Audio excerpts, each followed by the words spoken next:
Bismillahirrahmanirrahim. Assalamualaikum warahmatullahi wabarakatuh. Alhamdulillah, wassalatu wassalamu ala rasulillah wa ala alihi wa ashabihi wa mawala. Wala hawla wala quwata illa billah, amma ba'd. Puji syukur kita panjatkan kehadirat Allah Jalla fi'ula. Kembali atas izin Allah Subhanahu wa ta'ala kita dimudahkan untuk bisa hadir lagi dalam majelis ilmu, dan ini adalah upaya kita untuk menjemput ridha Allah Subhanahu wa ta'ala. Salam dan salam semoga selalu dan senantiasa Allah limpah curahkan untuk Nabi kita Muhammad sallallahu alaihi wasallam, keluarga, sahabat, dan tentu umat yang istiqamah dalam mengamal sunnahnya. Dan kita berharap bahwa apa yang menjadi harapan kita bukan cuma kita semata yang mengaku sebagai umatnya, tetapi kita juga diakui oleh Rasulullah SAW sebagai umat. Hari ini kita akan bahas tentang satu tema yang berkaitan dengan manhaj dan mazhab, begitu ya. Saya tidak tahu kenapa tema ini dipilih ya, tapi pasti ada maksud ya, pasti itu ada maksud, dan kita ingin tahu sebenarnya apa perbedaan dari keduanya dan apa persamaan di antara keduanya, gitu ya. Dan apa sebenarnya makna dari masing-masing. Kalau kita bicara tentang mazhab, mungkin dari kecil cek apa? Oh ini. Udah.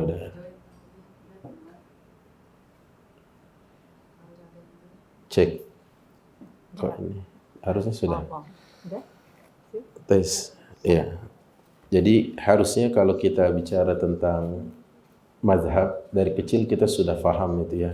Atau setidaknya dari kecil kita sudah dengar. Cuma belakangan hari kita baru dengar lagi istilah manhaj, gitu ya. Kira-kira kalau dihitung tahun, berapa tahun ke belakangan ibu baru dengar kata manhaj? Ada 10 tahun ke belakang? Ada ya?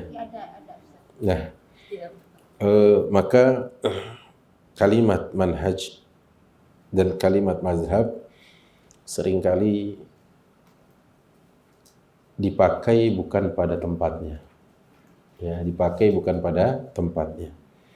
Kenapa saya katakan demikian, dipakai bukan pada tempatnya? Dikarenakan mazhab atau manhaj ini adalah kata yang harus difahami dengan baik, sehingga ada orang yang tidak memahami dengan cukup baik, sehingga kata manhaj ini berubah menjadi sesuatu yang harusnya itu maknanya mazhab, dan sebaliknya yang maknanya mazhab jadi berubah menjadi manhaj. Untuk lebih mudahnya, sebelum saya panjang lebar tentang itu, jadi manhaj itu adalah tentang sebuah metode. Manhaj. Dan mazhab itu adalah hasil. Mazhab itu adalah hasil. Nah, kalau kita bicara tentang manhaj itu metode, berarti metodologi yang dipakai untuk mengatakan bahwa seorang itu mengikut Rasul Shallallahu Alaihi Wasallam atau tidak, kita lihat caranya. Kalau caranya Ahlus Sunnah itu seperti apa, caranya Jahmiyah itu seperti apa, caranya Mu'tazilah seperti apa, caranya Qadariyah seperti apa, caranya Jabariyah juga seperti apa. Jadi ada perbedaan yang sangat signifikan nanti. Nah, yang kedua, kalau kita bicara tentang manhaj dengan mazhab itu, kalau manhaj ranahnya adalah kaitannya dengan akidah pada umumnya. Manhaj. Ya. Sementara mazhab lebih umum. Kadang dia digunakan untuk akidah, kadang juga untuk fikih, ya, atau ranahnya ranah fikhiyah. Nah, ranah fikhiyah yang dipakai oleh para ulama dalam menghasilkan sebuah kesimpulan hukum atau istimbatul ahkam, itu bisa saja orang yang bermazhab fikih A, manhajnya secara akidah tidak ahlus sunnah. Saya ulangi ya, bahwa mazhab dalam fikih boleh jadi manhajnya secara akidah itu bukan ahlus sunnah. Nah, kenapa demikian? Karena contoh misalkan dari kalangan mutakallimin, orang-orang yang kita kenal hari ini menuhankan akal, gitu ya. Orang-orang yang menuhankan akal, mereka memakai mazhabnya, boleh jadi mazhab misalkan satu dari 4 mazhab fikih yang populer, entah Hanafi, entah Maliki, entah Syafi'i, entah Hambali. Cuma boleh jadi ya secara manhajnya adalah dia berhaluan apa? Dia berhaluan Mu'tazilah. Nah, yang harus diketahui bahwa kalau masalah yang berkaitan dengan akidah, ya, itu berbeda secara secara prakteknya dengan apa yang berkaitan dengan fikih. Ya, misalkan orang-orang yang berhaluan mazhab Syafi'iyah contohnya. Kalau ternyata dia itu adalah misalkan seorang Mu'tazilah. Tahu ya, Mu'tazilah itu adalah faham yang lahir karena dia keluar dari mazhabnya atau manhajnya Hasan al-Basri. Siapa gurunya, siapa pendirinya? Adalah Wasil bin Atha.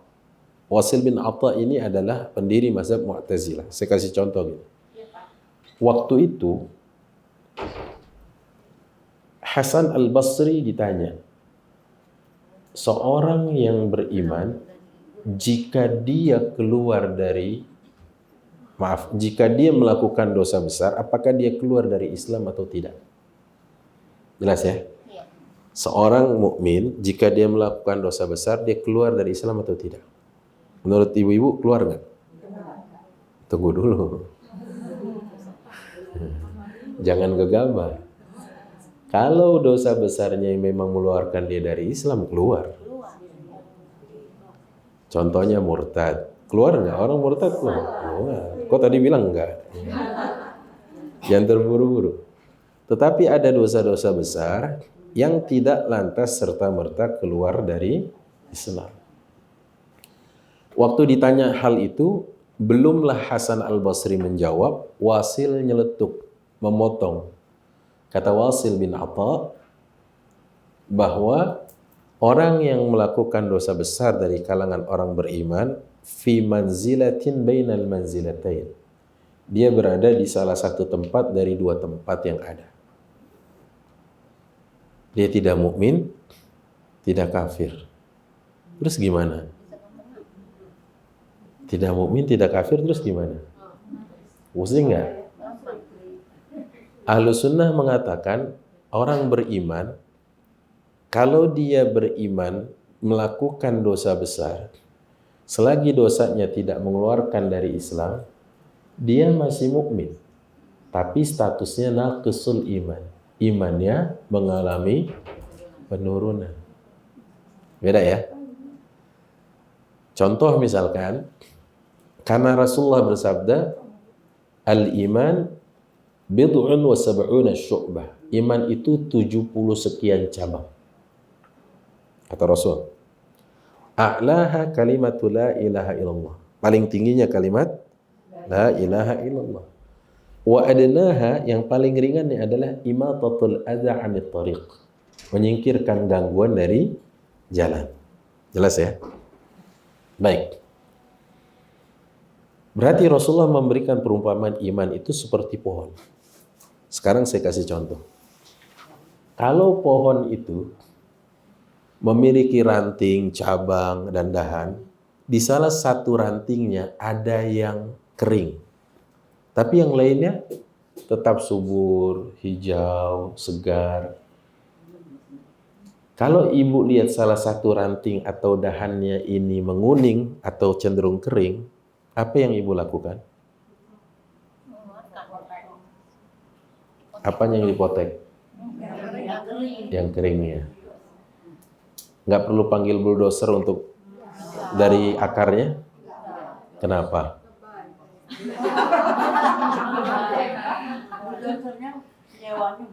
Ya. Nah, itu logika dan jawaban ibu menggambarkan ibu ahlus sunnah. Ibu adalah ahlus sunnah. Kenapa? Karena jika melihat perumpamaan tadi, Rasulullah mengatakan bahwa seperti pohon. Apabila ada salah satu dahan atau ranting yang menguning, cukup itu aja yang ditreatment. Kalau masih bisa kita segarkan lagi, tumbuhkan lagi, alhamdulillah. Kalau enggak, maka langkahnya di pruning. Di pruning ya Bu, betul ya? Diamputasi kaki Ibu. Kalau pohon di pruning. Saya suka berkebun juga Ibu, jadi saya tahu. Ya. Nah, itu yang Ibu pruning. Tidak perlu mengambil beko, tidak perlu memanggil beko untuk menyongkel dari akarnya. Baik. Nah, Ahlus Sunnah beranggapan bahwa kalau ada salah satu dari perbuatan yang membuat iman seseorang itu mati, rusak, menguning di salah satu cabangnya, maka tidak lantas tercabut dari akar pohon imannya. Paham? Maka jawaban ibu tadi, ada yang bilang lebay, ada yang bilang pruning, ada yang bilang diamputasi. Sebenarnya itu menggambarkan ibu paham Ahlus Sunnah. Yang lainnya tidak. Yang lainnya, kalau itu menguning, ya udah cabut aja dari akar-akarnya. Nah, itu manhaj yang keliru. Manhaj yang keliru. Manhaj Ahlus Sunnah tidak seperti itu. Manhaj Ahlus Sunnah justru melihat kalau masih ada kemungkinan dia diperbaiki dengan cara apa? Bukan, iqamatul hujjah. Kalau kita bermasalah, kita tegakkan dalil kepadanya. Yang kedua, kita minta dia istitabah, bertaubat. Gitu ya. Itu treatmentnya namanya. Tidak lantas, dia udah kafir. Cabut dari akarnya. Tidak demikian. Nanti akan terubus lagi. Keluar terubus baru lagi. Gitu ya. Nah, maka orang-orang yang manhajnya tidak baik, dia akan menganggap orang yang beriman dan melakukan dosa besar tadi, maka imannya tidak ada. Bukan tanpa dalil mereka berkata. Mereka memahami itu karena ada dalil. Dalilnya adalah la yazni zani hina yazni wa huwa mu'min. Tidaklah seorang berzina saat dia berzina dia beriman. Berarti pemahamannya saat dia berzina, saat itu pula imannya lepas. Wala yashrabul khamra hina yashrabuha wa huwa mu'min. Dan tidaklah dia meminum khamar saat meminumnya kecuali dia tidak beriman. Berarti saat dia meminum khamar dia tidak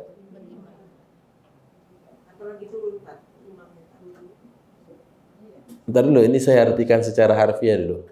Wala yasriqus sariq hina yasriq, dan tidaklah seorang saat dia mencuri kecuali dia tidak beriman. Menurut manhaj di luar ahlus sunnah, saat dia melakukan 1, 2, 3 dosa-dosa besar tadi itu, berarti imannya lepas. Kalau imannya lepas, berarti dia kafir. Itu menurut manhaj yang keliru. Itu yang keliru. Tapi kalau manhaj ahlus sunnah, selagi dia tidak murtad, ya kan? Dan selagi dia tidak melakukan amalan-amalan yang apabila dia kerjakan, dia langsung keluar dari Islam. Contoh, istihza biddin. Bukan cuma murtad, tapi mengolok-olok agama. Itu bisa keluar dari Islam.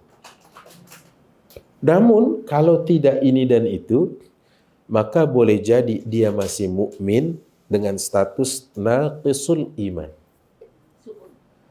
Apa itu? Mukmin yang imannya turun, rusak, ya, atau mukmin yang imannya sedang sakit.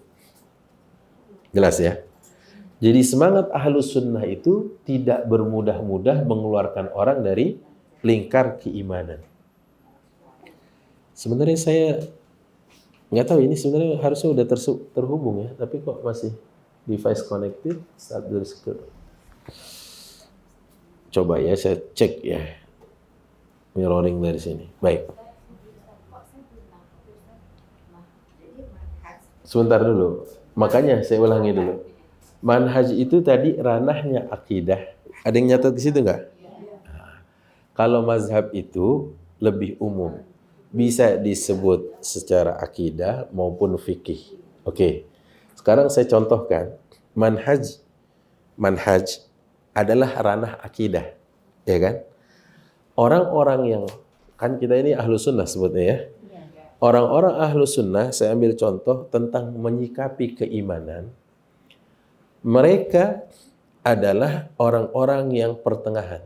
Tidak lantas mengeluarkan orang dari keimanan. Contohnya, seorang mukmin yang melakukan dosa besar. Jika dosa besar itu tidak seperti murtad, mengolok-olok agama, maka dia masih mukmin statusnya yang keimanannya bermasalah, rusak, lagi turun, berpenyakit. Oke. Tetapi kalau yang tadi saya contohkan, manhaj yang disebut Mu'tazilah, tadi kan saya sebut ya, yang tokohnya adalah Wasil bin Atha, dia ditanya, Hasan al-Basri, gurunya Wasil, yang manhajnya ahlu sunnah, waktu ditanya, bagaimana orang yang mukmin yang melakukan dosa besar? Maka sebelum Hasan menjawab, Wasil menyela sembari menjawab, dia berada di salah satu dari dua tempat. Kan tempatnya kalau tidak mukmin maka kafir. Nah, salah satu dua tempatnya apa nih maksudnya? Ya kan nggak jelas ya? Itu. Saya contohkan tadi, orang-orang ahlus sunnah menganggap bahwa iman itu seperti pohon yang disebutkan Rasulullah. Dia memiliki banyak cabang, dahan, dan ranting. Jika ada ranting pohon yang menguning, yang kering, saya tanya tadi treatmentnya gimana? Iya. Bagian yang kuningnya saja, tanpa harus mencabut dari akarnya. Manhaj yang bukan ahlu sunnah nggak melakukan hal itu. Dia langsung ambil bulldozer, ya, panggil bulldozer, kemudian mencongkelnya dan mencabutnya seakar-akar. Artinya langsung mengeluarkan orang itu dari keimanan. Jelas? Sampai di sini. Ini manhaj namanya. Maka banyak orang tidak paham manhaj itu diaduk-aduk. Manhaj menjadi ranah mazhab, mazhab dibawa ke ranah manhaj. Gitu ya. Mudah-mudahan ibu-ibu paham nih. Saya neranginnya sangat amat lambat sekali soalnya. Ya, saya kalau nggak kebiasaan saya kalau di kampus ngejelasinnya nggak begini. Saya pelan-pelan banget nih. Saya tahu ya, belum pada makan siang, ya kan? Tapi kalau kita mengolok-olok agama itu keluar. Mengolok-olok agama itu kategori murtad. Ya, menghina Al-Quran. Justru kata Allah, Qul abillahi wa ayati wa rasulihi kuntum tastahzi'un. Katakan wahai Rasul, apakah kepada Allah, kepada kitabnya, dan kepada Rasulnya kau bercanda mengolok-olok? Kata Allah, la ta'tazirul yawm qad kafartum ba'da imanikum. Enggak ada uzur bagi kalian karena kalian sudah kafir. Jelas ya? Jadi kalau sudah ranahnya mengolok-olok agama, itu apa? Bisa keluar dari Islam. Jelas ya? Baik. Kita lanjut dulu ya. Jadi ini manhaj. Salah satu contohnya adalah tentang menyikapi keimanan. Jika orang-orang mukmin melakukan dosa besar, seperti apa ahlu sunnah memandang, dan seperti apa manhaj yang bukan ahlu sunnah memandang. Jelas? Ya, jelas ya. Nah, manhaj ahlu sunnah pasti sandarannya adalah dalil-dalil yang disepakati. Apa itu dalil yang disepakati? Dalil yang disepakati itu adalah yang pertama Al-Quran, yang kedua As-Sunnah,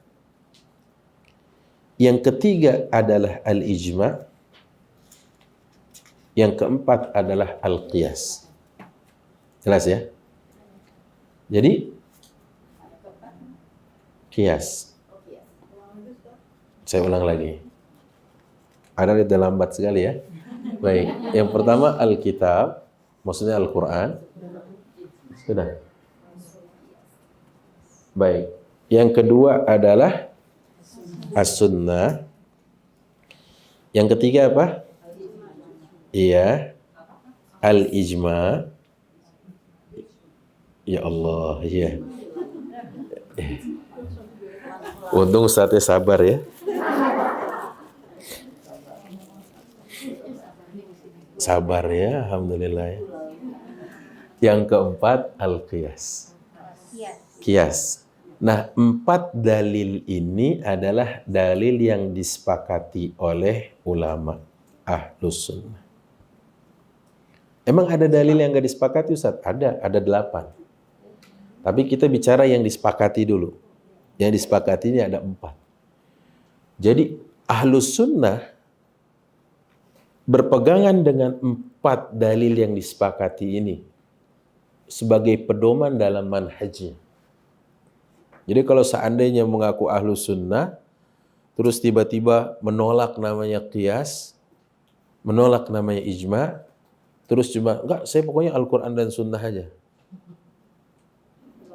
Saya bingung nanti untuk mengatakan bagaimana hukumnya status anak-anak yang mabuk dengan ngelem itu. Ya kan?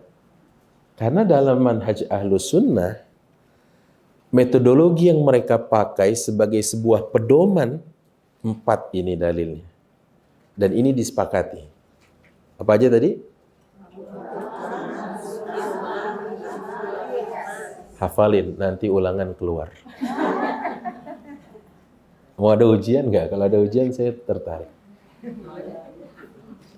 Jelas ya? Nah, ini ranahnya manhaj. Ini ranahnya manhaj. Karena di antara mereka yang mengatakan, saya manhajnya ini, itu tidak memakai sunnah sebagai dalil dan pedoman. Kok bisa Ustaz? Iya. Misalkan, inkarus sunnah. Ingkar sunnah tidak pakai sunnah itu. Nggak pakai hadis. Kenapa? Karena mereka menyatakan bahwa hadis itu baru dikodifikasi setelah abad kedua. Jadi mereka menulis hadis itu baru dituliskan bukan di eranya para sahabat katanya. Sehingga siapa yang menjamin hadis ini valid? Kata inkarus sunnah. Padahal saya mau tanya, kalau kita mengingkari sunnah, bisa nggak kita sholat dengan semestinya? Kenapa? Karena tidak ada yang Al-Quran sholat. Iya, betul. kebutuhan Al-Quran kepada sunnah, ini wajib ditulis. Kalau ini wajib ditulis. Kebutuhan Al-Quran kepada sunnah jauh lebih besar ketimbang kebutuhan sunnah kepada Al-Quran. Ada yang sudah selesai? Kebutuhan Al-Quran terhadap Kebutuhan Al-Quran kepada sunnah jauh lebih besar ketimbang kebutuhan sunnah kepada Al-Quran. Jelas? Sekali lagi, baik. Iya.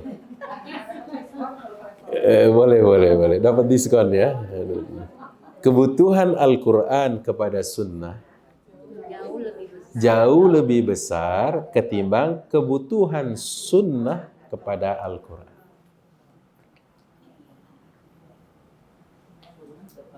Sekali lagi. Contohnya sholat. Al-Quran cuma mengatakan wa aqimus shalah. Al-Quran bicara rakaatnya? Al-Quran bicara tentang caranya? Al-Quran bicara tentang batalnya? Jadi kebutuhan Al-Quran kepada sunnah jauh lebih besar ketimbang kebutuhan sunnah kepada zakat. Al-Quran cuma mengatakan wa atuz zakah. Betul ya? Kadarnya? Zakat apa aja? Berapa besarannya? Iya kan? Itu semua tidak disebutkan Al-Quran kecuali ada di sunnah. Jelas ya? Betul. Haji. Allah mengatakan wa atimul hajja wal umrata lillah. Ada di situ haji namanya haji qiran? Ada haji ifrad? Yang ada hanya tamattu. Kata Allah, faman tamatta'a bil umrati ilal hajj. Quran surat Al-Baqarah juz 2 ayat 196 sebelah kiri di tengah-tengah. Jadi Allah cuma sebutin yang global aja. Maka setiap manhaj yang menolak sunnah, jelas sudah? Bukan manhaj ahlus sunnah. Jelas ya? Itu inkar sunnah. Atau yang menolak ijma. Dia juga bukan ahlus sunnah. Ijma ahlus sunnah mengatakan sholat itu wajib. Betul kan? Terus tiba-tiba ada yang bilang, enggak, sholat enggak wajib. Nah, kalimat itu langsung serta-merta mengeluarkan dia dari manhaj ahlus sunnah. Jelas sekarang? Saya baru bahas manhaj dulu ini. Baik. Nah, karena manhaj itu ranahnya adalah ranah aqidah, dia harus punya pedoman 4 dalil yang disepakati. Sekarang kita tengok para imam mazhab yang 4 namanya siapa aja? Yang jelas secara urutan umur dulu. 1 apa? Hanafi. 2 Maliki. 3 Syafi'i. 4 Hambali. 4-4-nya ini tidak ada yang menolak 4 pedoman ini. Jadi kita sebut mereka apa? Ahlus sunnah. Ahlus sunnah. Karena mereka tidak menolak ini sebagai pedoman. Ini pedoman baku. Menurut ulama ahlus sunnah, kalau manhaj mereka ahlus sunnah, maka 4 pedoman baku ini nggak ada yang tolak. Al-Quran, sunnah, ijma, qiyas. Jelas? Ya. Jelas ya? Ini emang harus pelan-pelan. Ya. Nah, orang-orang yang melakukan sesuatu dengan memakai 4 pedoman atau 4 dalil ini, tidak lantas kita sebut dia keluar dari keahlus sunnah. Contoh misalkan, ada orang yang melakukan sebuah hal atau sesuatu dengan pendekatan kias. Dengan pendekatan kias. Kias itu apa sih? Analogi. Menyamakan. Kalau dalam bahasa ilmu usul fikihnya, ilhaqu far'in bi aslin li'illatin jami'atin bainahuma. Ada yang bisa mengulang? Ilhaqu far'in. Menyertakan sesuatu yang datang belakangan dengan sesuatu yang pernah terjadi di zaman Rasulullah SAW.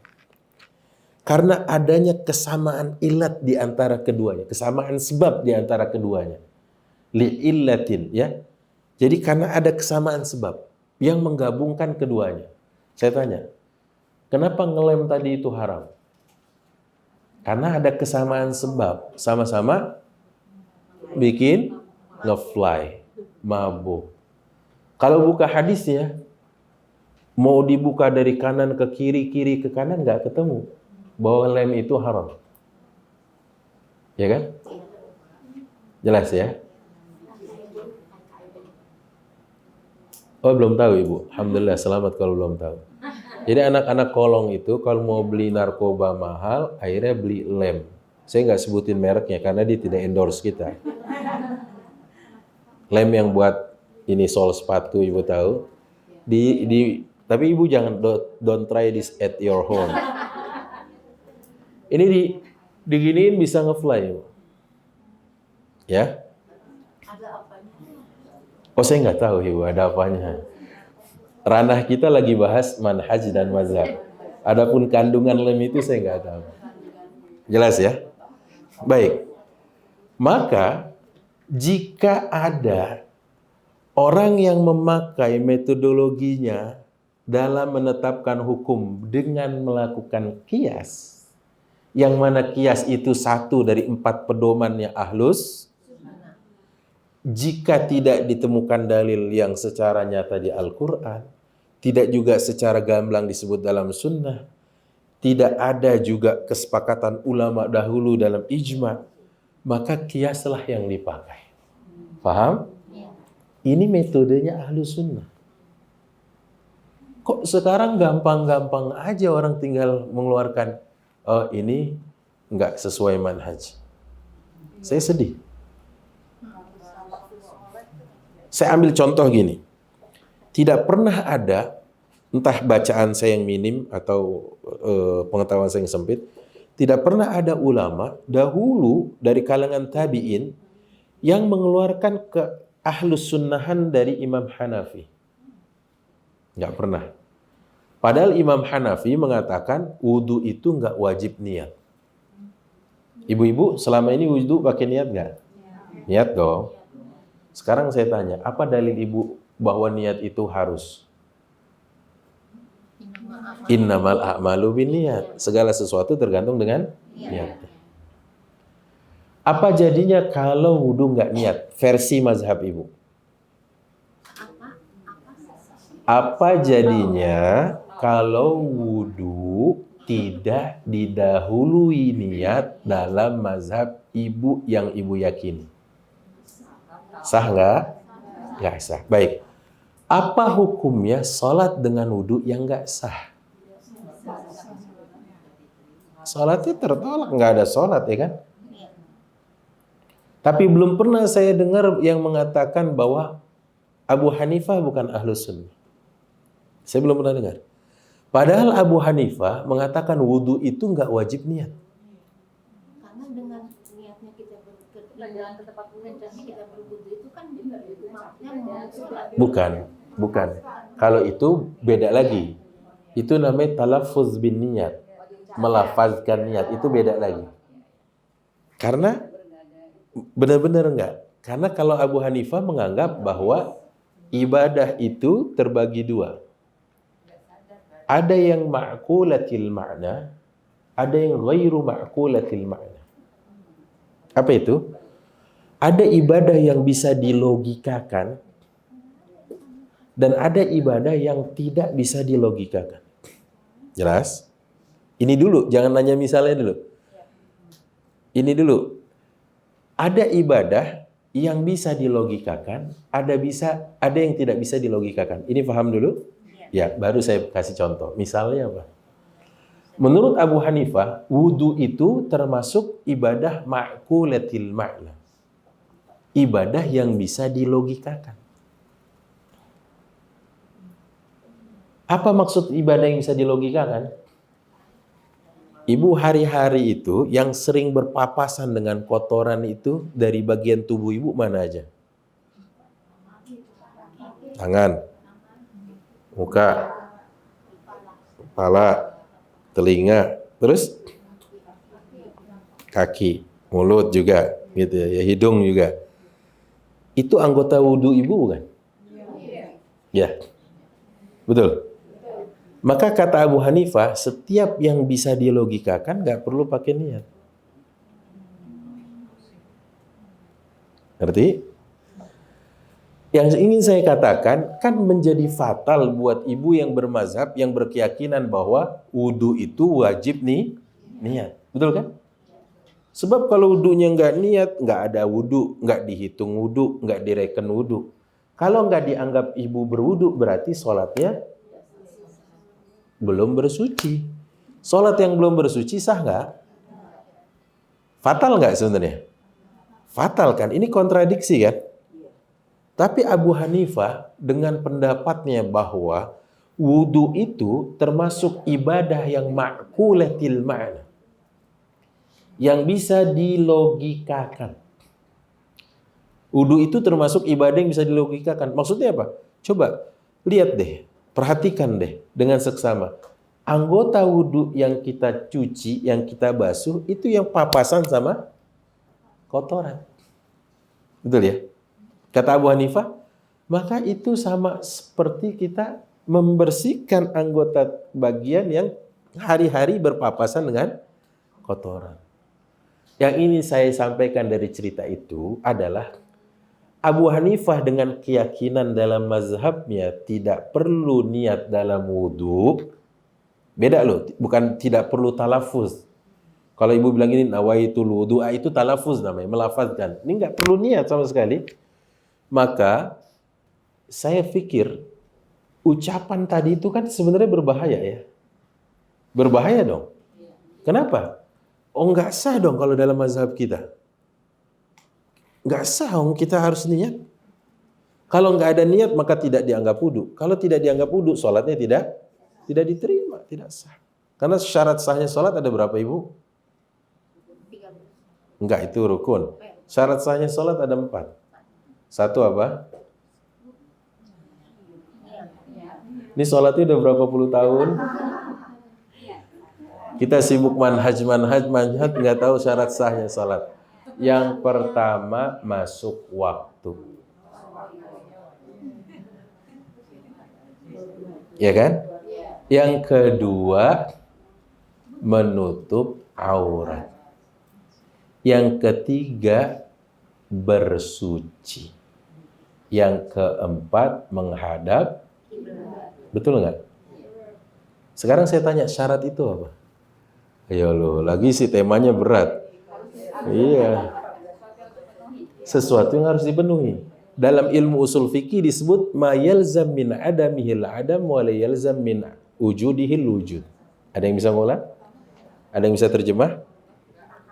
Ma yalzam min adamihil adam. Yang disebut syarat itu adalah sesuatu yang apabila dia tidak ada, dia tidak terpenuhi, maka sebuah perkara tidak akan pernah ada. Tapi kalau dia ada, tidak serta-merta sesuatu harus ada. Pasti ibu pusing.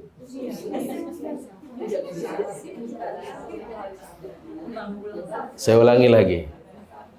Jika dia tidak ada, maka sebuah perkara tidak akan ada. Kalau dia nggak ada, sebuah perkara nggak ada. Tapi kalau dia ada, tidak harus sesuatu itu menjadi ada. Contoh, ibu sholat nggak wudu sah nggak? Berarti sesuatu itu namanya adalah wudu. Wudu menjadi syarat akan sahnya sebuah perkara yang disebut sholat. Kemudian kan ada dua kata tadi saya, dua baris. Kalau dia ada, tidak serta-merta sesuatu harus ada. Sekarang saya tanya, apakah kalau ibu berwudu berarti ibu mau sholat?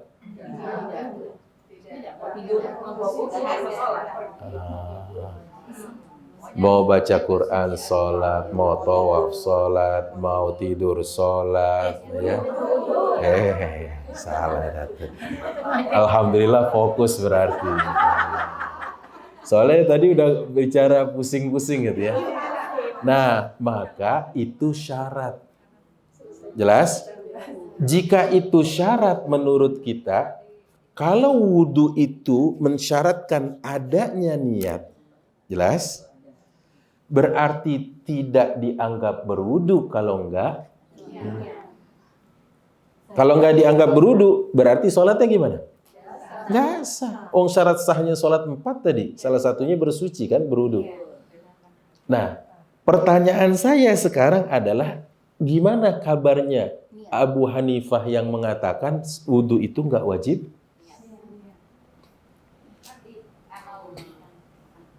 Saya tidak menemukan ulama yang mengkafirkan Abu Hanifah. Karena apa? Dalam hal ini masuknya ranah ijtihadiyah. Ranah ijtihad. Tidak ada dalil khusus yang mengatakan kalau nggak niat dalam wudu nggak sah, nggak ada. Ibu coba cari. Iya kan? Tidak ada di Al-Quran itu dalil. Tidak ada di sunnah itu dalil. Tidak juga ada ijma' di ulama tentang itu. Paham? Jadi redaksinya gini. Misalkan Al-Quran mengatakan an-niyatu fil wudu'i wajibah. Nggak ada. Itu nggak ada. Atau di hadis, di sunnah juga nggak ada. Yang ada adalah dalil di sunnah yang kita hafal, innamal a'malu. Maka kita mengkategorikan wudu itu termasuk amal, gitu ya. Sementara Abu Hanifah meyakini bahwa ibadah itu ada 2 jenis. Ada yang bisa dilogikakan, ada yang nggak bisa dilogikakan. Paham Ibu? Saya ingin ambil contoh maksud saya tadi, bahwa kalau orang itu berpedoman pada 4 hal tadi sebagai pedoman ahlu sunnah, tidak serta-merta dia dikeluarkan dari kesunnahannya. Paham? Jadi itu yang dimaksud dengan manhaj. Jelas ya? Jadi manhaj itu ranahnya akidah. Umumnya dia bahas tentang keyakinan, bagaimana seseorang jika dia melakukan ini dalam pandangan ahlus sunnah, bagaimana jika dia melakukan itu dalam pandangan ahlus sunnah, itu namanya ranah akidah. Jelas? Tapi kalau mazhab nanti adalah seorang yang dengan ilmunya, dengan pemahaman yang Allah berikan, menyimpulkan sebuah simpulan hukum. Makanya disebut tadi mazhab itu hasil. Ya. Dia diberikan Allah Al-Quran. Dia diberikan Allah pemahaman terhadap sunnah. Dia diberikan pengetahuan tentang ijma'. Dia diberitahukan oleh Allah tentang ilmu kias, analogi. Karena nggak semua orang bisa analogi kias, Ibu. Nggak serta-merta loh. Ya, jangan mentang-mentang, oh kalau gitu tape juga hukumnya haram. Enggak. Karena dia ada ilat, ada kesamaan ilat atau tidak. Betul ya? Sebab kita juga, sama tape, agak hobi juga tape yang itu, ketan itu kan. Nah, maka kalau dia sudah diberikan Allah perangkat-perangkat tadi untuk bisa berijtihad. Ijtihad itu adalah sebuah upaya untuk memahami dalil dan menghasilkan simpulan. Kesimpulannya apa gitu. Barulah kemudian itu disebut mazhab. Paham ya? Nah, jadi mazhab itu ranahnya nanti yang mau kita bahas ranah fikih aja. Ya. Enggak, sebenarnya makna mazhab lebih umum, tapi yang mau kita bahas dari mazhab ranahnya apa? Fikih aja. Jelas. Kalau di bahasa waktu kita SD dulu ada bahasa matematika yang terus. Apa Saya itu? mau coba bantu ya. Apa itu? Saya coba simpulin yang sorry ya Ustaz. Jadi manhaj itu adalah metode dalam kita melakukan amal ibadah, which is dalilnya kita ambil dari 4, Al-Quran, Sunnah, ijma sama qiyas, ya kan? Dimana yang pertama yang tertulis itu adalah yang Al-Quran. Ya. Dari metode kita melakukan ibadah itu akan ada terjadi sedikit perbedaan satu sama lainnya, tapi perbedaan itu tidak sampai mengeluarkan yang melakukan itu dari Islam. Perbedaan-perbedaan ini bisa dikelompok-kelompokkan, itu bisa jadi mazhab. Jadi maka kita katakan ada mazhab A, mazhab B, mazhab C. Saya nggak hafal ya. Saya coba narik kesimpulannya seperti itu.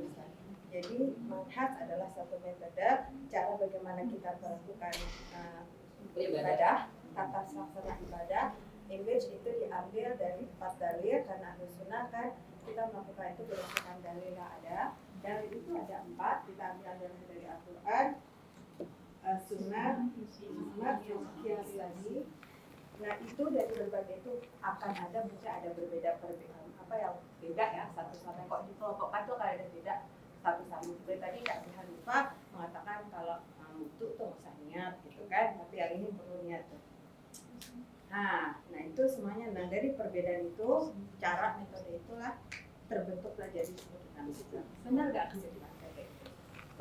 Siapa yang bisa menangkap? Bagus kalau ibu susah payah berarti ibu berusaha konsentrasi dengerin kajian saya. Iya, karena gini, itu benar tapi ada yang saya harus luruskan sedikit aja. Jadi kalau manhaj, saya ulangi sekali lagi, itu tentang akidah. Akidah itu tentang keyakinan. Apakah orang itu masih mukmin atau tidak? Ataukah dia sudah keluar atau tidak? Gitu ya. Basic itu dasar, usul. Sementara kalau mazhab yang kita contohkan tadi itu adalah sudah babnya furu, fikih, cabang, gitu. Walaupun saya belum mendalami, saya cuma kasih contoh tadi. Contohnya adalah tentang wudu. Maksud saya manhaj Ahlus Sunnah tidak gampang mengeluarkan orang dari Islam. Bentar-bentar bilang manhajnya nggak benar, gitu. Kenapa saya katakan? Karena dulu saja sesama Ahlus Sunnah tidak saya temukan ada ulama yang mengatakan Imam Abu Hanifah manhajnya sudah ngaco. Kenapa? Karena dia beranggapan wudu tidak wajib niat. Paham di situ? Padahal Abu Hanifah dia Ahlus Sunnah. Dia pakai 4 pedoman ini tadi. Saya baru bahas di situ, gitu. Tapi itu udah. Cuma maksud saya manhaj itu tidak serta-merta kita bicara ibadah, enggak. Tapi manhaj lebih kepada bagaimana hal dasar dalam kita beragama. Fulan ini masih mukmin atau enggak? Fulan ini sudah kafir atau belum? Gitu. Makanya tadi saya contohkan di awal adalah tentang pohon keimanan. Betul ya? Ahlus Sunnah menganggap iman itu seperti ranting dan dahan yang beraneka ragam. Mungkin saja dari pohon itu ada yang berbuah lebat, tapi bagiannya ada yang rusak. Ya kan? Selagi dia tidak perlu dicabut akarnya, dia masih mukmin berarti. Hanya saja bagian tertentu dari cabang keimanan ini bermasalah. Gitu ya, tadi saya katakan. Nah, hari ini, dewasa ini, saat ini banyak orang mengatasnamakan manhaj, tapi kok begitu gampangnya orang itu dianggap tidak lagi tidak lagi berada di lingkaran Ahlus Sunnah. Ya, jelas ya. Kenapa saya katakan begitu? Karena contoh di salafus saleh dulu, perbedaan yang tadi ranahnya bukan ranah yang dianggap ranah akidah, itu tidak mengeluarkan Abu Hanifah dari manhaj Ahlus Sunnah. Kalau menurut ibu, wudu itu vital nggak sih dalam sholat? Banget. Kalau ada orang yang sholat terus nggak wudhu, berarti kan nggak sah sholatnya. Sementara kalau ada orang wudhu nggak niat, nggak sah juga dalam pendapat mazhab kita. Tapi kok bisa Abu Hanifah mengatakan tidak perlu wudhu? Faham maksud saya? Hati-hati dalam mengklaim dia paling benar manhajnya, terus yang lain langsung tidak ahlu sunnah. Itu yang saya lagi mau sampaikan. Jelas sampai sini? Boleh nggak yang apa ya? Saya tertarik dengan yang kajian tentang niat, karena kan kita percaya bahwa segala sesuatunya itu adalah tergantung daripada niatnya. Nah, kalau mau by definisi nih Kak, Ustaz mau main definisi ya Ustaz ya. Saya membacanya gini, niat itu adalah gerakan hati keinginan. Nah, gerakan hati atau keinginan itu bisa kita lafalkan atau tidak. Jadi boleh dikata, saya ini anggapan saya, sorry ya Ustaz ya. Sebetulnya segala sesuatu kalau kita bilangin gerakan hati itu, kemudian ada gerakan hati mau melakukan apa, tapi kemudian juga saya mungkin tujuannya mau ngapain gitu. Tujuan apakah untuk kebaikan atau untuk hal yang apa, untuk yang buruk gitu. Nah itu dilafalkan atau tidak gitu. Gimana ya saya? Karena saya coba gini deh. Kalau tidak ada ulama yang menyalahkan Abu Hanifah gitu, karena dia tidak mengatakan niat itu tidak diperlukan dari wudu, apakah memang karena sebetulnya pada dasarnya hakikatnya niat itu adalah gerakan hati ya yang akan mencapai suatu tujuan tertentu. Nah itu rangkaian itu kita bisa lihat apakah kita lafalkan atau cukup di dalam hati. Saya tahu Ustaz gimana ya? Itu sudah Ibu yang tadi saya sudah sampaikan, itu namanya talaffuz bin niat.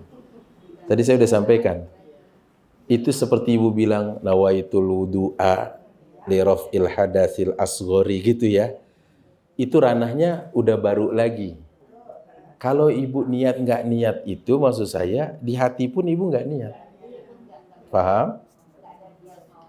Adapun gimana nanti kalau ketemu di surga sama Abu Hanifah Ibu tanya. Boleh. Maksud saya lagi mau contohkan doang, Abu Hanifah dalam mazhabnya tidak dikafirkan oleh ulama ahlu sunnah lainnya. Kita bukan lagi mau mempertajam masalah niat, tapi kalau kita mau tajemin, saya bisa tajemin sebenarnya. Cuma maksud saya, niat apakah itu inbisaqul qalbi, gitu kata para ulama, adalah letupan hati, gitu ya. Itu ranahnya ntar niat beda. Maksud saya lagi mau contoh case kan tadi. Case-nya adalah ahlu sunnah pedomannya nggak gampang ngeluarin orang dari lingkaran ahlus. Oke, sampai sini paham? Contoh yang paling fatal adalah tentang wudhu tadi. Saya kasih contoh itu. Gitu ya. Nah kalau itu nanti beda lagi. Itu namanya talaffuz bin niyah. Gitu Bu ya. Melafazkan niat atau tidak. Beda ya. Kalau hukum yang tadi saya bilang, Abu Hanifah nggak menganggap perlu niat. Berarti mau dia ucapin kek, di dalam hati kek, enggak. Karena perbuatan itu yang jelas ya. Itu ya. Nah yang saya lagi mau contohin bukan tentang itunya. Tapi tentang ulama ahlu sunnah tidak mengeluarkan Abu Hanifah dari lingkaran ahlus. Paham sampai sini? Ya. Baik. Boleh kita lanjut lagi nggak? Nah, kalau niat itu sendiri secara arti inbisaqul qalb.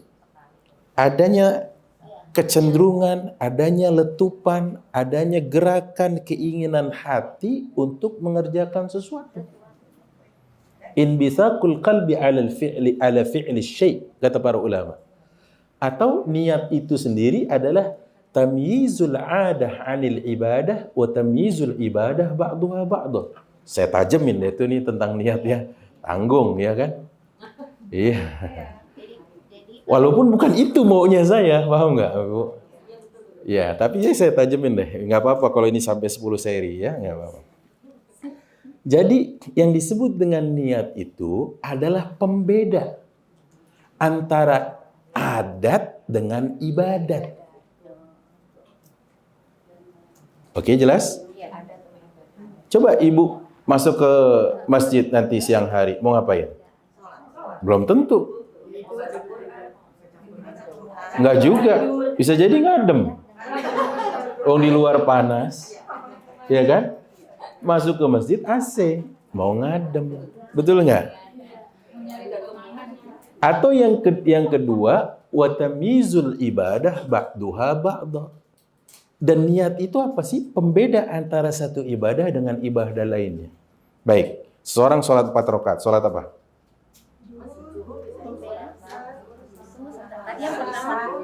Nah, bisa zuhur, bisa. Betul kan?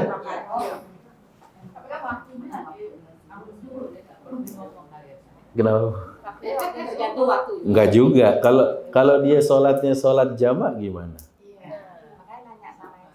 Nah, makanya tadi saya katakan tentang niat bukan itu yang mau tapi karena ibu ini ya udah saya hajar juga deh ya. Nggak apa-apa. Yang penting 10 seri ibu harus kuat sama saya. Sehingga kalau ada orang bangun untuk santap sahur, itu hari Senin, kira-kira dia mau puasa apa? Belum tentu.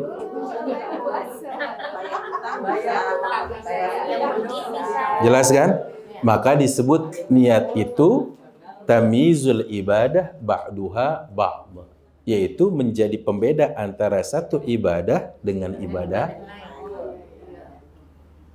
Jelas Ibu? Orang kelilingin Ka'bah 7 kali. Ngapain dia? Bisa jadi dia petugas kebersihan itu. Betul kan? 7 kali dia keliling. Paham ya?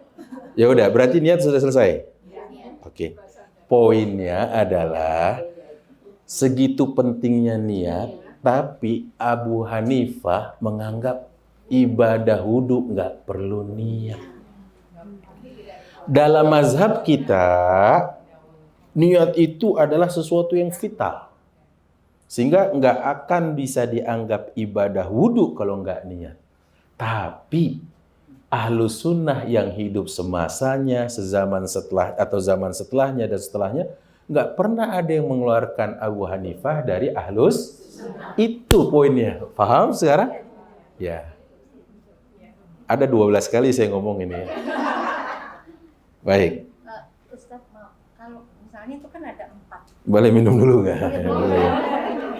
Ada 4. Ini saya mau ngapain nih coba niatnya? Niatnya minum biar nggak. Ngilangin haus. Ustaz, tadi kan ada 4 macam tadi ya Ustaz. Ya. Misalnya gini, saya pas saya di Mekah, kita Ini nggak nyala nggak? Nah iya. kita menghilangkan 4 macam itu. Jadi misalnya kalau Imam Syafi'i kan nggak boleh saling kalau bersentuhan antara laki dan perempuan batal. Tapi kalau Imam Hanafi tidak gitu. Nah, kita di sana menggunakan mazhab Imam Hanafi. Itu boleh nggak Ustaz gitu antara maksudnya sementara kita di Indonesia menggunakan hampir rata-rata itu Imam Syafi'i. Baik. Ini sebenarnya sudah ranah mazhab ya. Padahal kita masih ranahnya manhaj. Mazhab itu adalah jika case-nya Syafi'i mengatakan bersentuhannya laki perempuan batal. Gitu kan ya? Terus bagaimana kalau kita pergi haji atau umrah? Kita ingin hilangkan semua mazhab. Jawaban saya nggak bisa. Emang ibu siapa mau ngilangin semua mazhab yang 4 ini? Nggak bisa. Ya. Kalau kata Mandra, sombong amat ya. Nah, karena semua mazhab ini ada yang saling menguatkan atau yang bertolak belakang. Kalau yang saling menguatkan gini, tidak batal menyentuh perempuan kecuali dengan syahwat. Gitu. Tidak batal menyentuh perempuan kecuali makna menyentuh itu adalah makna kiasan. Yang aslinya adalah jima, hubungan suami istri. Berarti itu perbedaan yang saling menguatkan. Tapi ada makna yang berbeda, itu bertolak belakang. Yang satu bilang batal, yang satu nggak batal. Itu susah dikompromikannya. Berarti apa? Di situ ibu nggak bisa hilangin 4 mazhab itu. Karena pasti ada yang bertolak belakang, sebagaimana ada yang saling menguatkan. Contoh lagi, sebelum saya jawab pertanyaan Bu Kati. Ibu pernah bahas tentang bab iddahnya bagi perempuan yang ditalak. Pernah? Berapa masa iddahnya? 3 bulan 10 hari. Harusnya ibu tanya balik ke saya, Ustadz, iddahnya idah wafat, talak wafat. Padahal saya nggak akan pernah mengalami iddah loh. Iya. Tapi kok saya yang tahu ilmunya? Oh iya. Apakah cerai wafat atau cerai hidup, Ustadz? Gitu. Nah.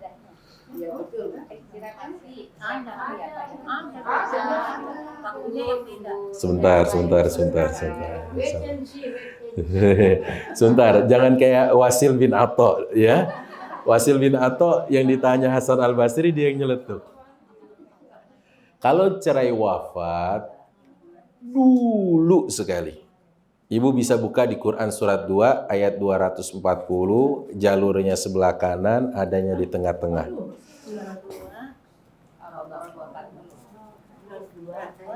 Ayat 240 sebelah kanan. Kalau ibu buka mushaf, nah kayak gitu. Kalau di handphone nggak ada kiri kanan ya.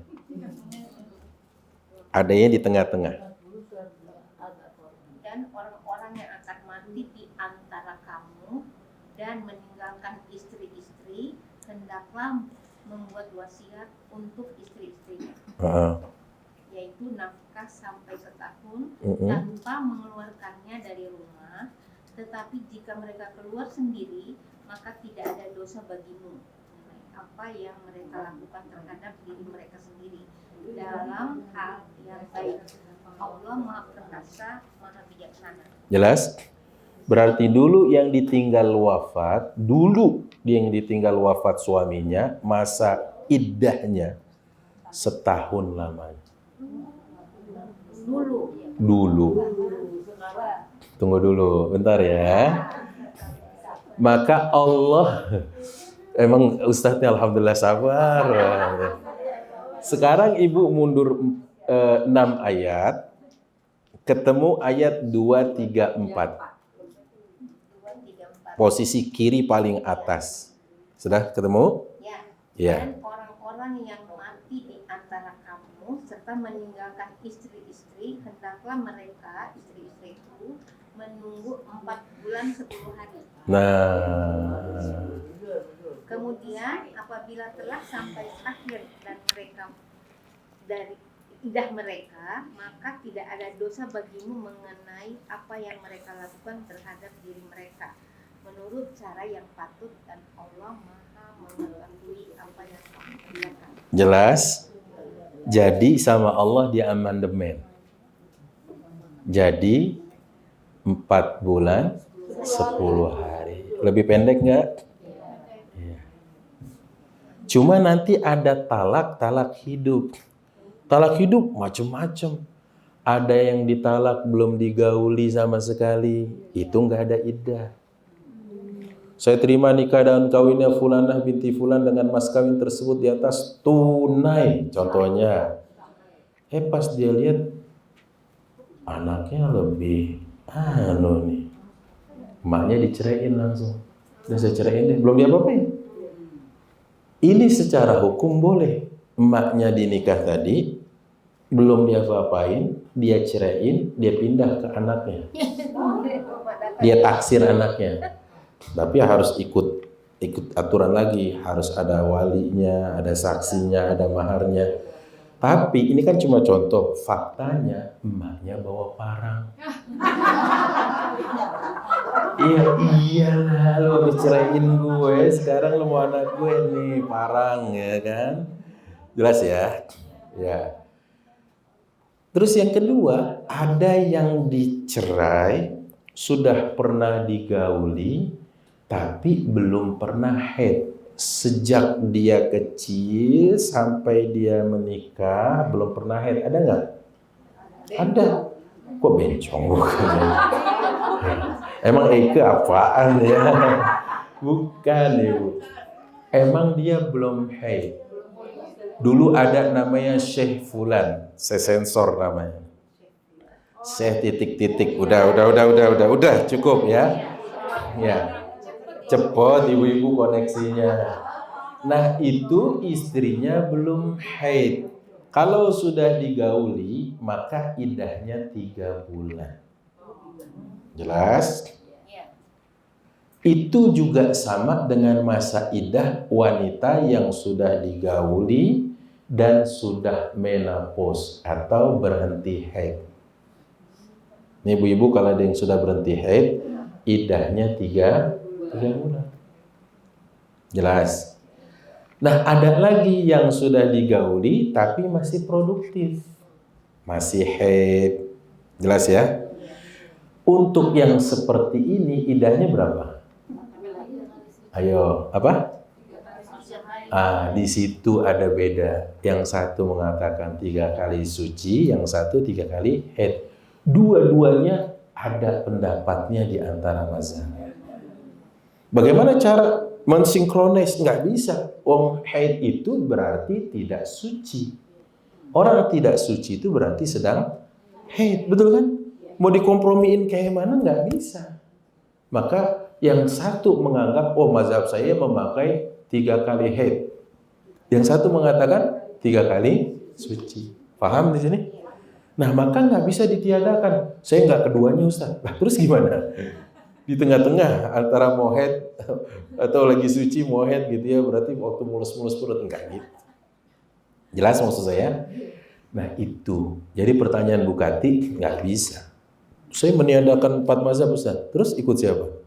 Ikut Rasul. Emang pernah jumpa langsung sama Rasul? Maka kalau kita ikut mazhab Syafi'i, komitmenlah dengan itu. Ya, Jadi kalau di gitu. situ sentuhan kita batal. Yang masih aktif tadi berapa? Apa Ibu? Yang masih aktif tadi masa iddahnya berapa? Lah itu tadi yang saya bilang tadi. Ada yang bilang haid, ada yang bilang suci. Tinggal tergantung mazhab mana yang ibu pakai. Jelas? Gitu. Jelas ya? Nanti kalau ibu pakai mazhab apa baru saya kasih tahu. Kalau emang ibu mau senangnya didalami dulu, ya saya dalami lagi ya. Kayak tentang niat tadi. Jelas itu dulu? Nah, maka kalau ibu pakai mazhab Syafi'i di Indonesia, ke sana juga Syafi'i. Jelas ya? Komitmen pegang itu. Ustaz, tapi kalau misalkan sentuhan nanti gimana gitu kan? Sentuhan tuh gimana nanti kalau saya sentuhan gini-gini. Ya kan? Makanya tetap berhati-hati. Ibu kan tetap maunya rame-rame sama rombongan nih. Sama suami apa gitu ya. Soalnya kalau bisa pegangan tangan terus handphone gini pegang. Yes. Jadi story Instagram ya. Maka saya katakan pada saat seperti itu ya, ibu tetap komitmen dengan mazhab yang ibu pegang. Cuma kalau ada yang mengatakan contoh, Ustadz bagaimana hukumnya tamadzhub? Nah ini dia, ibu harus tahu. Sebenarnya saya belum masuk mazhab kan ya. Saya baru manhaj kan ya. Oke lah saya jawab. Apa itu tamadzhub? Tamadzhub itu adalah nyebrang antar mazhab. Tamadzhub. Iya. Nanti saya dari ngajar manhaj jadi mazhab, habis itu saya ngajar tahsin kayaknya ya. Tamadzhub. Enggak, saya nggak marah. Kalau marah saya pulang ya kan. Saya nggak marah ibu. Saya justru merasa unik di sini ya, masya Allah. menyeberang mazhab gitu. Iya, tamazhub itu nyebrang-nyebrang mazhab. Nah, ini yang sering kita pakai. Iya, maksud saya itu. Padahal tamazhub ini kalau tidak didasari ilmu, maka jadinya kita ngambil yang enak-enaknya aja. Iya benar. Itu mazhab kelima kalau menurut saya. Apa itu Ustaz mazhab kelima? Tulis. Mazhab Chomsamsin. Comot sana, comot sini. Itu namanya mazhab Chomsamsin. Iya, akhirnya jadi karedok ya. Nah, jelas ya? Nah, Chomsamsin itu comot sana, comot sini. Ya. Iya, walaupun lagi ini bahasannya kan berat ya. Karena ibu gembira, hatinya senang, jadi utang juga lupa. Maka tamazhub ini kata para ulama adalah tatabbu' rukhas. Apa itu? Nyari enaknya doang. Nggak boleh. Karena kalau nanti ini diramu ibu, nyari enaknya doang. Contoh, sebagian mazhab mengatakan bahwa nikah itu tidak perlu ada wali, tidak perlu dinikahkan oleh wali. Itu mazhabnya Abu Hanifah. Karena perempuan bisa menikahkan dirinya sendiri. Oke? Dia nikahin dirinya. Terus ada mazhab yang mensyaratkan adanya saksi. Saksi ada? Oke. Mazhab ada yang menyatakan bahwa adanya calon pasangan suami istri, calon pengantinnya, ada dua-duanya. Diramu jadi satu. Ada mahar. Di blender ya, di blending jadi satu. Jadinya apa?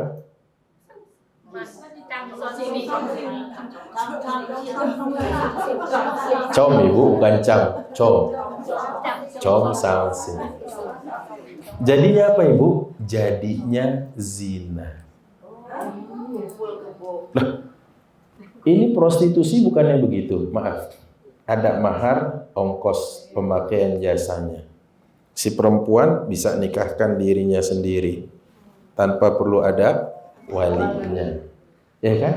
Yang menjadi saksi germoknya sama mucikarinya. Calon pengantinnya ada. Ya kan? Com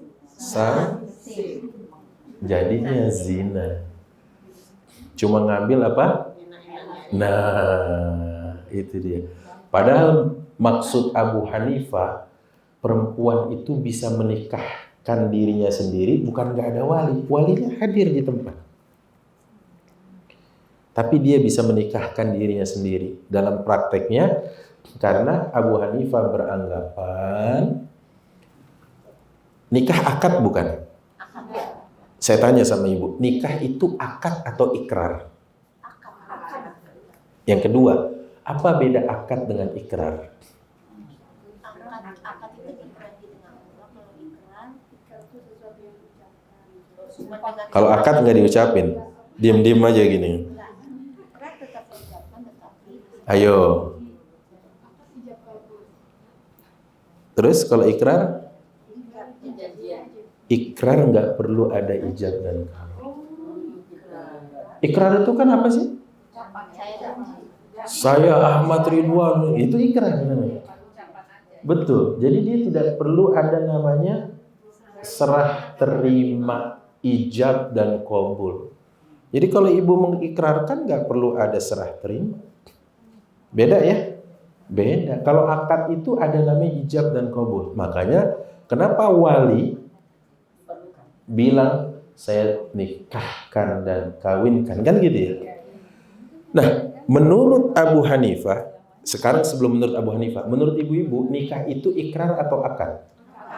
Akad. Baik. Ada ijab, ada qabul. Sekarang saya tanya lagi yang kedua.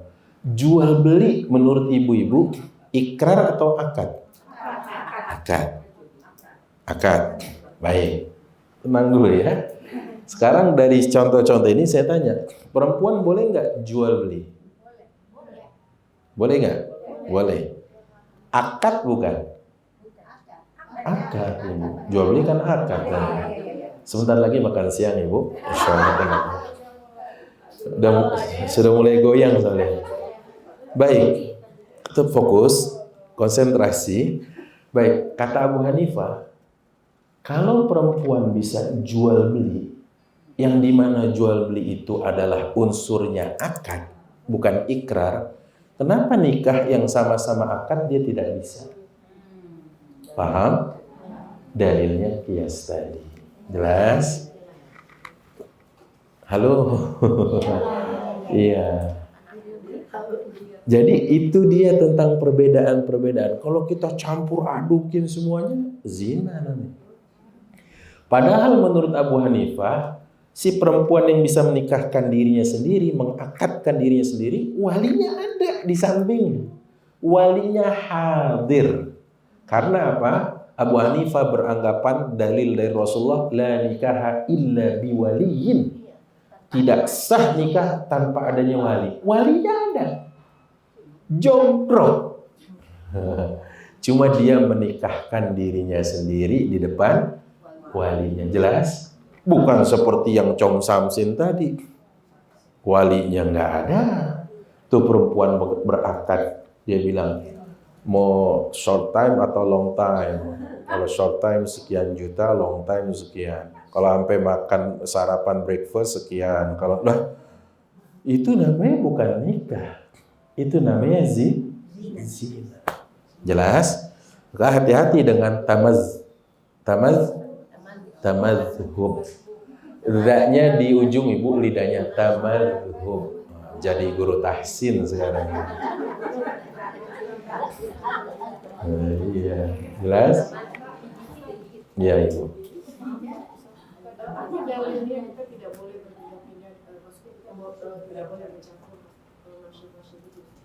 Ada kaidah yang mengatakan man tamazhaba faqad tazandaqa. Siapa yang berpindah-pindah mazhab atau tatabba'a rukhas, mencari enak-enaknya saja, faqad tazandaqa, maka kemungkinan dia jadi zindik.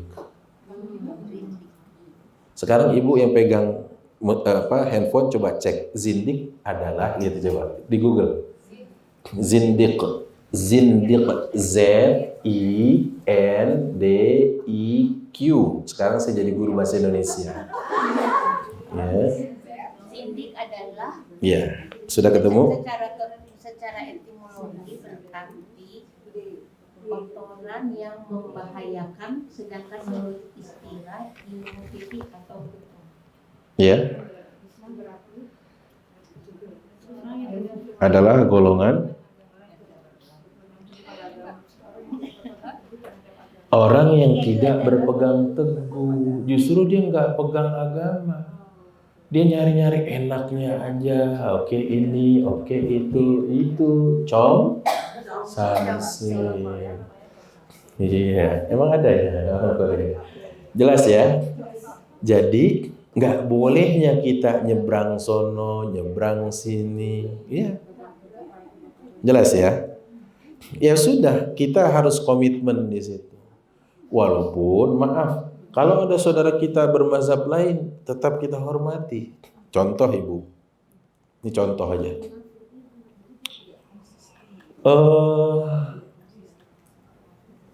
Turki dan Uzbek, insya Allah saya Oktober pengen ke Uzbek. Kalau Ibu mau ikut, boleh, silakan. Ya. Oktober. Sampai sana gratis, Ibu. Balik ke Indonesia bayar.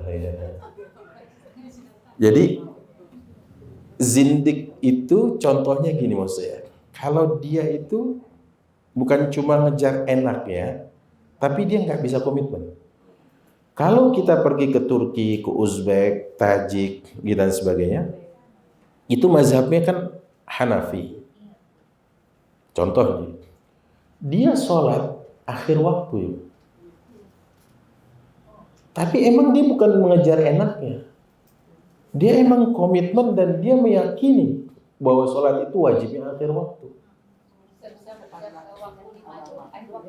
Semua ibu, zuhur, akhir waktu. Makanya mereka tidak mengenal ada jamak. Kalau kita kan masih ada jamak ya, jamak qasar.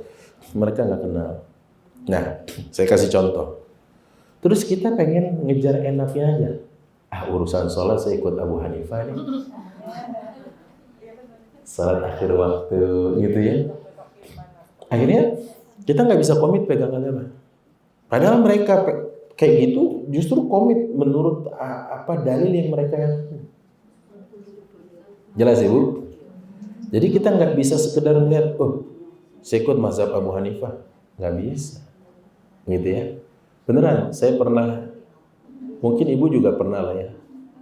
Tapi kalau ini case-nya saya waktu di Uzbek, saya datang, sebagaimana kita sholat subuh, saya tungguin kok nggak juga sholat. Sekitar 10 menit mau syuruk, baru mereka sholat subuh. Buat kita yang biasa kesiangan, saya ikut Abu Hanifah deh. Jadinya apa? Tamazhub. Ya kan, ambil sana, ambil sini, comot sana, comot sini. Jelas ya? Kalau misalnya Ustaz, Rawatib ada. Tetap ada rawatib. Mereka ada rawatib. Cuma last minute ya. Jelas ya? Ingat loh, hari ini baru bahas manhaj. Ya, tapi ini udah overlap ya, sudah sampai tamazhub mana. Tapi nggak apa-apa, nanti kita bahas insya Allah di kemudian hari. Dan ini sudah sebentar lagi, kira-kira 4 menit lagi, menurut jam tangan saya akan azan. Ustaz, ini saya mengingat dulu pernah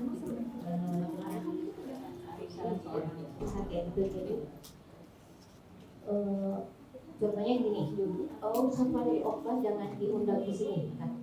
Alasannya apa gitu? Saya tanya gitu. Alasannya, enggak, dia akhlaknya oke, retorikanya oke, ilmunya oke, bahasa Arabnya oke, bahasa Inggrisnya oke, apalagi retorikanya oke, manhajnya yang nggak jelas. Nah, terus saya tanya, kalau saya pernah baca Ustadz itu pernah bahas sama-sama terjemahan Al-Quran ya Ustadz ya, yang Ustadz Farid itu masuk dalam golongan itu, berarti kita nggak bisa baca terjemahan Al-Quran kalau bahasanya beda gitu. Tapi nggak jelas sih, jadi ngambang gitu. Jadi apa yang dimaksud dengan manhajnya tidak jelas?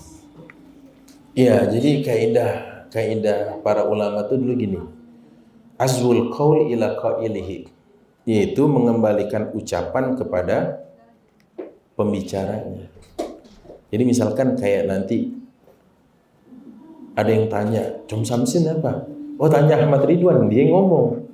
Yaitu comot sana, comot sini.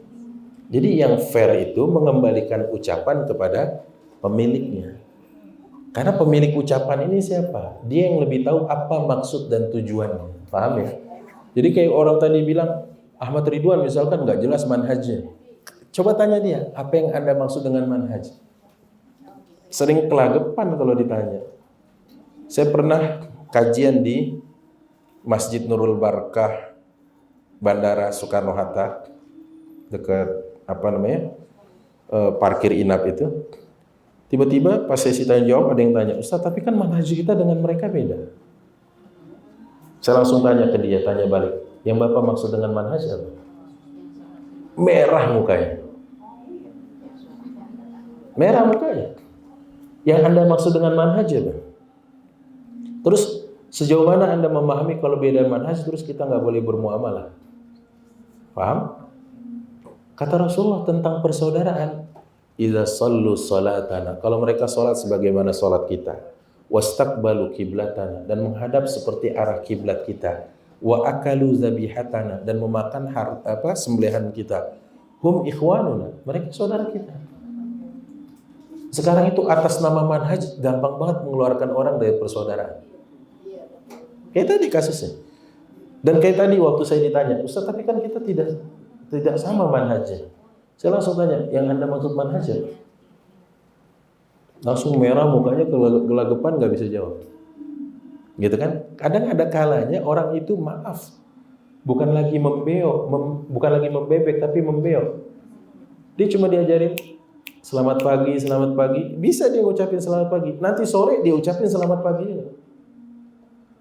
ya kan? Karena dia nggak tahu apa yang dia ucapin gitu. Kayak saya sering tanya kalau saya udah dibilang manhajnya, ya udah saya balik tanya, yang Anda maksud dengan manhaj apa? Karena itu yang paling fair, mengembalikan ucapan kepada pemiliknya atau pengucapnya. Jadi kalau dia yang bilang manhajnya beda, ya apa sih manhajnya? Gitu ya, jelas ya. Kecuali kalau kita nggak pakai Al-Quran, Sunnah, Ijma, Qiyas para ulama, ya berarti kita beda manhaj, betul ya? Baik, ada lagi? Oh ya, satu lagi Ustaz. Nah, biasanya gini Ustaz, ada yang mengeluarkan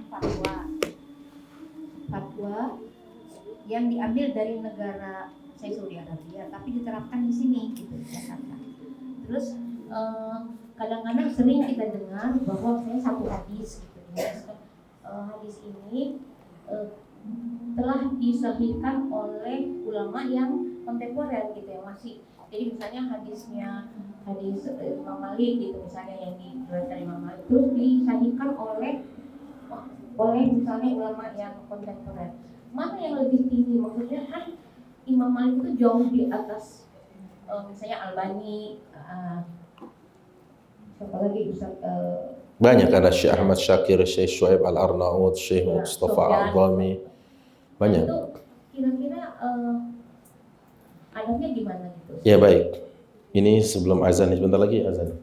Jadi saya tidak anti fatwa impor, tapi saya ingin katakan apa yang disebutkan oleh Syekh Muhammad bin Shalih Al-Utsaimin, bahwa ulama ahlul balad, ulama negeri setempat lebih layak untuk ditanya. Syekh Utsaimin lagi membahas secara umum. Fatwa impor bukan nggak boleh, boleh. Tapi fatwa yang dikeluarkan oleh ulama setempat, ulama ahlul balad, selagi mereka masih istiqamah, itu lebih pantas untuk dipakai. Kenapa? Karena fatwa itu berkaitan juga dengan pemahaman mufti terhadap kejadian. Ya. Karena ada orang Indonesia tanya ke Saudi, nanyanya nggak utuh, nggak fair. Cuma nanya gini, Syekh, bagaimana menurut Syekh hukum demonstrasi? Contoh, yang nggak fair menurut saya. Saudi Arabia fahamnya bukan faham demokrasi, dia pakainya monarki. Dalam tradisi monarki tidak pernah ada nama demonstrasi. Sementara dalam iklim demokrasi, yang namanya demonstrasi itu adalah merupakan perangkat dalam berdemokrasi. Ini aja sudah tidak apple to apple. Nanyanya kepada Syekh yang di sana adalah pakainya monarki. Paham maksud saya? Maka kata Syekh Utsaimin bahwa ulama ahlul balad negeri setempat lebih memahami kondisi yang ada. Jelas ya? Itu contoh. Dan terakhir tadi tentang Imam Malik, ya kalau saya pasti meyakini bahwa Imam Malik lebih saleh dari ulama-ulama kekinian. Ya pasti. Cuma kan kadang-kadang ada di antara kita mengatakan nggak boleh mengkultus, sejatinya mereka sedang melakukan kultusisasi, gitu ya, mengkultus. Kita nggak boleh mengatakan, wah Syafi'i banget kamu, tapi sekarang banyak yang Albani banget, gitu ya, contohnya. Padahal ulama hadis abad ini itu luar biasa. Ada namanya Syekh Mustafa A'zami. Beliau itu dari India, pernah jadi guru besar di Ummul Qura, dekan fakultas hadis. Itu pernah mengarang kitab hadis, kalau nggak salah berapa ratus jilid.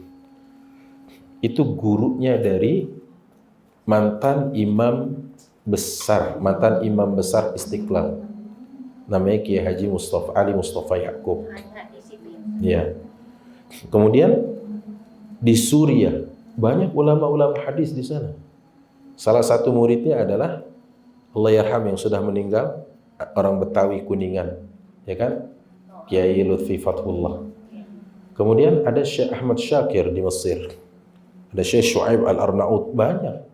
Kenapa? Seolah kayaknya kalau ngomongin hadis cuma siapa? Syekh Albani aja. Ya kan? Ya, buat orang-orang yang saya mau percaya sama Syafi'i misalnya. Wah. Itu namanya fanatis apa? Mazhab. Sendirinya apa? Iya, padahal mungkin Syekh Albani juga nggak mau diperlakukan demikian, gitu ya. Saya rasa demikian dan saya meyakini 4 ulama yang menjadi tokoh, menjadi pionir dalam mazhab itu sudah tidak diragukan lagi. Umat ini sudah menerima mereka sebagai ulama besar. Talaqatul ummah bil qabul. Hanya sayang sekarang baru berstatus anggur, tapi sudah kayaknya jadi kismis. Paham? Ya. Saya sering bilang kun inaban qabla an takun zabiban. Jadilah anggur sebelum Anda jadi kismis. Maksudnya 2 hal, saya tutup. Tahu diri dan tahu isi. Itu yang paling penting. Tahu diri dan tahu isi. Tahu diri, oh iya saya cuma santri. Tahu isi, oh ya isi kepala saya cuma segini, ya kan? Beda lagi ntar kita makan tahu baca.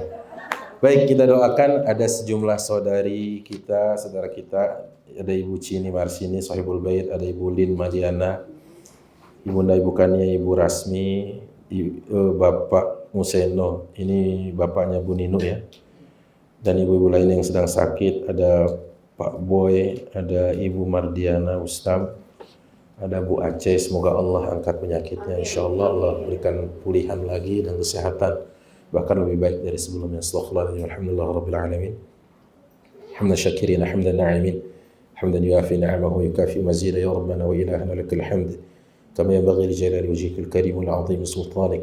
Allahumma salli wa sallim ala nabiyyina Muhammad wa ala alihi wa ashabihi ajma'in.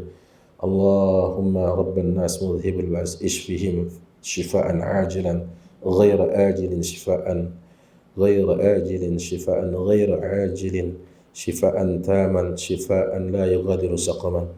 اللهم بحق قولك وننزل من القرآن ما هو شفاء ورحمة للمؤمنين ولا يزيد الظالمين إلا خسارة. اللهم اشفهم شفاء عاجلا. اللهم اجعل مرضهم رفيعا لدرجاتهم محين لسيئاتهم. اللهم ربنا هذا دعاء منك الإجابة. ربنا آتنا في الدنيا حسنة في الآخرة حسنة وقنا عذاب النار. صلى الله وسلم على نبينا محمد وعلى آله وصحبه أجمعين والحمد لله رب العالمين. Kita tutup dengan kafarman subhanakallahumma wa bihamdik asyhadu an la ilaha illa anta astaghfiruka wa atubu ilaik. Assalamualaikum warahmatullahi wabarakatuh.